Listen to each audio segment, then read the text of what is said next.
नमस्कार. गौरी पूजा सिस्टर चॅनलमध्ये आपले सर्वांचे मनापासून स्वागत. तर आज आपण काळ्या हरभऱ्याची भाजी बनवणार आहोत. खूप छान लागते ही भाजी. लग्नात जशी हरभऱ्याची भाजी असते ना, तशीच बनवणार आहोत. ही भाजी आपण भात, बाजरीची भाकरी, ज्वारीची भाकरी, चपातीसोबत खाऊ शकतो. भाजीसाठी आपण रात्रभर 1 वाटी हरभरे भिजवण्यासाठी ठेवले. तर आता चला सकाळी आपण ही भाजी बनवूया. इकडे मी कुकर गरम केलेले आहे. त्यामध्ये अर्धा वर्गळ तेल टाकलं आहे आणि अर्धा इंच दालचिनीचा तुकडा आणि एक तमालपत्र टाकलं आहे. चांगले तमालपत्र आणि दालचिनी चांगली गरम झाली की त्यामध्ये टाकायचे आपले रात्री भिजवलेले हरभरे. हरभरे चांगले परतून परतून घ्यायचे आहे. त्यामध्ये हरभरे थोडे परतत आल्यानंतर त्यामध्ये टाकायची अर्धा चमचा हळद, पाव चमचा खाण्याचा सोडा. खाण्याचा सोडा टाकल्यामुळे आपले हरभरे असे मऊसूत शिजले जातात आणि परतून घ्यायचे आहे आपल्याला.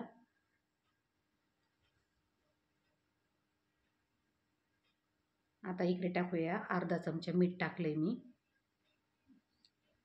मीठ टाकल्यामुळे आपले हरभरे असे आळणी होत नाही आणि परतून घ्यायचे. हरभरे परतल्यानंतर त्यामध्ये आपण टाकणार आहोत अर्धा तांब्या गरम केलेलं पाणी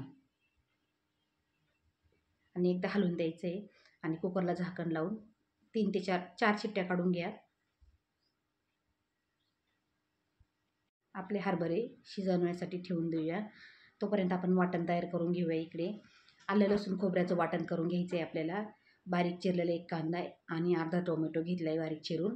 तर आता इकडे कढई तापवण्यासाठी ठेवून देऊयात. कढई तापली त्यामध्ये टाकायचं 1 वरगळे तेल.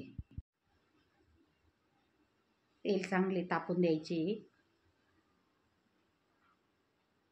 तेल तापल्यानंतर त्यामध्ये टाकायचं आहे अर्धा चमचा मोहरी टाकायची आहे. मोहरी छान तडतडायला लागली की त्यामध्ये टाकायचं आहे अर्धा चमचे जिरे. जिरे छान फुलले की त्यामध्ये टाकायचा आहे कढीपत्ता. कढीपत्ता छान तडतडला की त्यामध्ये टाकायचा आहे आपण बारीक चिरलेला कांदा. कांदा चांगला परतून घ्यायचा आहे त्याच्यासोबत. गुलाबी रंगापर्यंत कांदा असा परतून घ्यायचा आहे जवळजवळ. कांदा परतल्यानंतर आपण टाकूया बारीक चिरलेला टोमॅटो.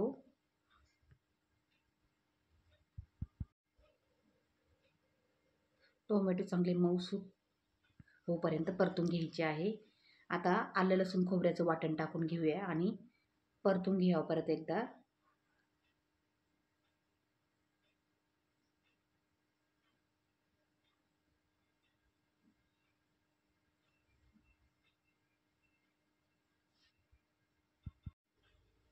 आता आपलं वाटण चांगलं परतलेलं आहे आणि आपले हरभरे देखील चांगले शिजलेले आहे मऊसूत.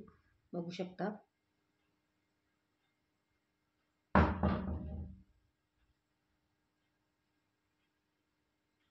आता इथे टाकूया अर्धा चमचा धना पावडर, अर्धा चमचा हळद, 1 चमचा लाल तिखट,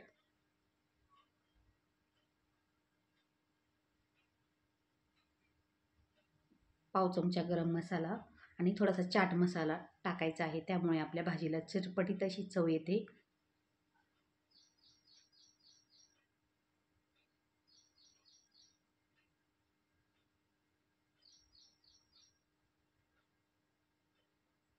इतर भाज्यांपेक्षा या भाजीची चव एकदम हटके होते. चाट मसाल्यामुळे या भाजीला चव देखील खूप छान येते. आणि सर्व मसाले आता परतून घ्यायचे आहे. आता इथे परत शेवटी टाकूया आपण कांदा लसूण मसाला अर्धा चमचा टाकला आहे मी. आणि आपले जे हरभरे शिजलेले होते ना ते टाकून द्या. त्यातले जे पाणी असतं ना ते सगळं टाकून द्यायचं आहे.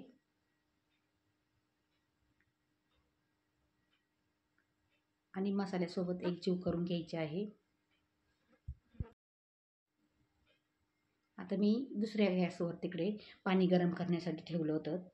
पाऊण तांब्या पाणी ठेवलेलं आहे मी. तुम्हाला जेवढा रस्सा पातळ घट्ट पाहिजे तेवढा आपण टाकू शकतो. तुम्हाला जर घट्ट पाहिजे असेल तर पाणी कमी टाका, पातळ पाहिजे असेल तर पाणी जास्त टाका आणि मिक्स करून घ्यायचे सर्व. गरम पाणी टाकल्यामुळे आपल्या भाजीला तरी छान येते. आणि आपण टाकूया भाजलेलं शेंगदाण्याचं कूट आहे ना तो टाकून देऊया. आणि शेवटी चवीनुसार मीठ टाकायचं आहे. इथे मी पाऊण चमचा मीठ टाकलं आहे जवळजवळ. म्हणजे सुरुवातीला मीठ टाकलं होतं ना, त्यामुळे आता कमी टाकलं आहे मीठ. आणि भाजीला एक दणकून उकळी घ्यायची आहे आणि भाजीला कटही छान येतो त्यामुळे. आणि ही भाजी आपण भात, बाजरीची भाकरी, ज्वारीची भाकरी, चपातीसोबत खाऊ शकतो. तर बघू शकता आपली भाजी किती छान झालेली आहे. अशी भाजी नक्की बनवून बघा माझ्या पद्धतीने ताईंनो. तर व्हिडिओ आवडल्यास लाईक करा, कमेंट करा, शेअर करा आणि चॅनलला सबस्क्राईब करायला विसरू नका. धन्यवाद.